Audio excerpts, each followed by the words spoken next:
Hello everyone, my name is Jeehaeng Lee and today I'm going to talk about Charles's case. I'll briefly talk about who Charles is, the diagnosis, and etiology according to Freud, and a few reflections concerning the prognosis. So, who is Charles? Charles is a 50-year-old married man with 3 children, and currently he lives with his wife in Europe. He grew up in a large Korean family as the oldest boy with 2 older sisters. His father was a typical authoritarian head of the house, and he often beat Charles after coming home drunk.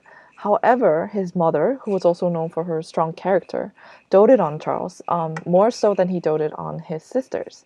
So Charles was an excellent student in school, got along with his friends, and went to study politics, diplomacy, and law at a recognized university. After graduation, Charles got a job and got married to his college sweetheart. And since he was determined not to become like his own father, he became a devoted and affectionate father of 3 children. And currently, he is a self employed businessman in trading and hospitality.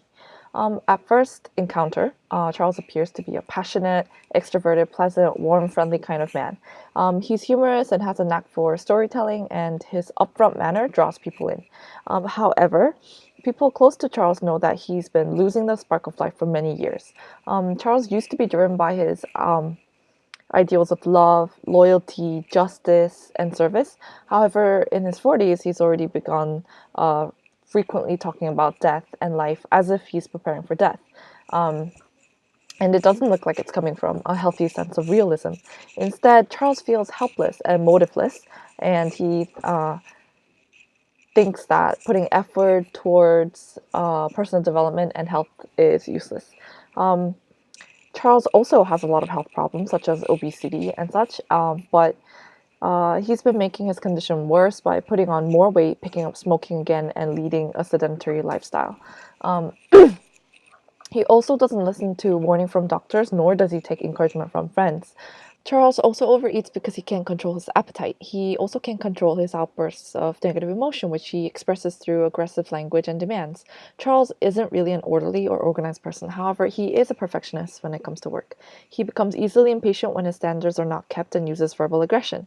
Whenever someone or his wife confronts him about this, he or his decisions, Charles becomes very defensive and feels that she's attacking his character. So after each dispute, he becomes very dejected and withdraws from reality by ignoring it and going to smoke, eat, sleep it off, watch a movie, etc. So, in Freud's point of view, Charles's personality could be explained in terms of anal, oral, and phallic fixation.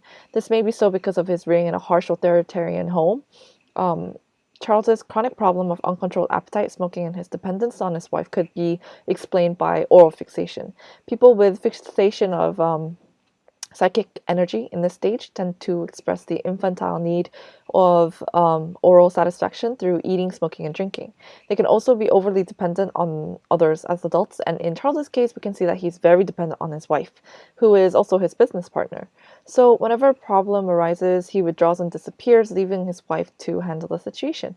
This could be due to excessive satisfaction to the baby Charles during the first 18 months of his life.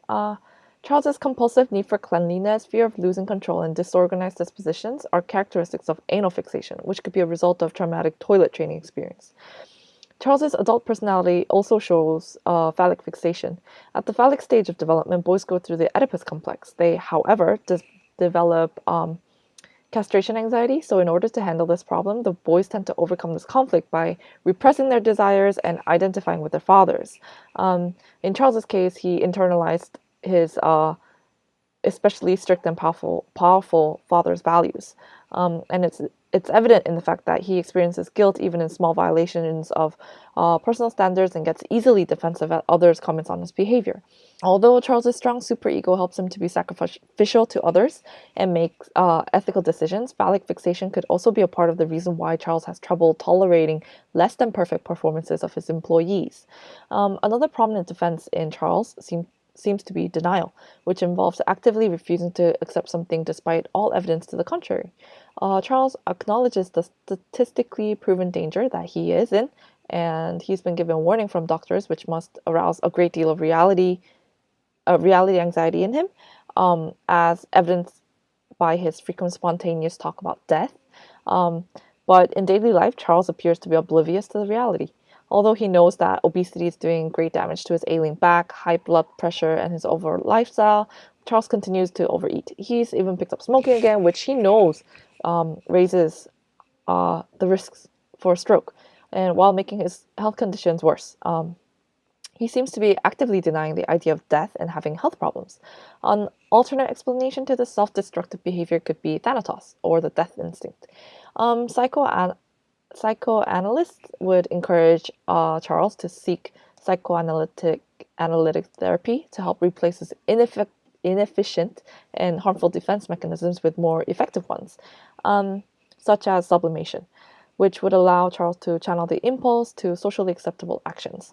For example, letting out his aggression in the form of working out, which will be good for his health as well as for the rest of society.